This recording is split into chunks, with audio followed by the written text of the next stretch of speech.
We live in a age of selective outrage, Cam. Mm. Because let me explain something to you.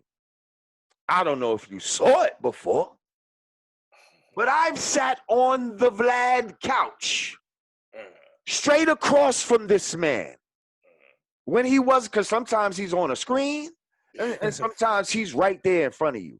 This particular time, he was right there in front of me. Thank you, Jamel Saladin. We appreciate you. And he asked me, so is the white man, do you think the white man is the devil? And I looked him in his eye and said, yes. And that's not mocking. This is not a joke. Just because you see me laughing, but if he had the guts to think that he was going to get you backpedaling by asking you a direct question, I would love to have seen his face when you said yes. So what I'm saying is, you was cool with me after that. Right. You was cool with me after that. Then he talks about, oh, hate speech, Farrakhan and hate speech. And I said, Vlad, you have no problem with the hate speech that we all accept that exists in mad hip hop that we listen to. Right. Mad hip hop that we call classic hip hop. I know for a fact you love NWA, Vlad. What they was talking about. What the N stand for? Niggas with attitude. But what they was doing, shooting niggas in the head. Even our beloved brothers, I'm sorry, I don't want to hear this, and I said it. And shout out to Classes Malone. I'm going to have him on the show, but he wanted to debate me about, I said that Tupac and Biggie have hate speech in their lyrics. Now, I'm not saying Tupac, everything that Tupac said was hate speech. Of course, he had Brenda Had a Baby and Dear Mama. But when you talk about hit 'em up, what you think he's talking about?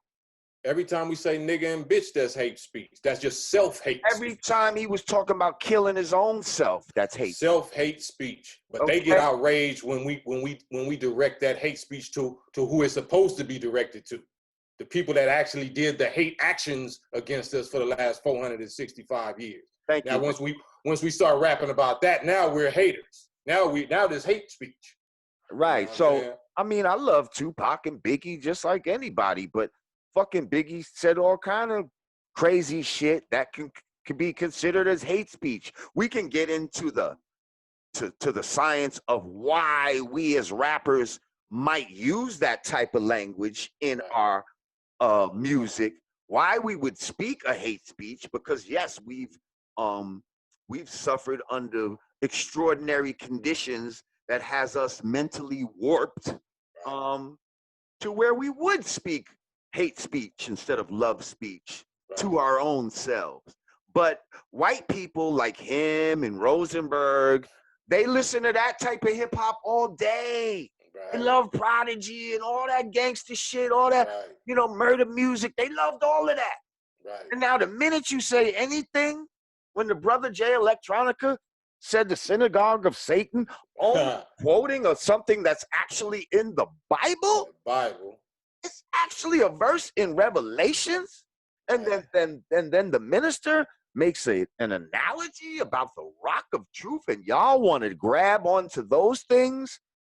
And just turn a blind eye to all the death and prostitution and all that's happened to my people in music every day that's been normalized. The fuck out of here. Yeah. The fuck out of here. I gotta give myself a clap for that, God damn it.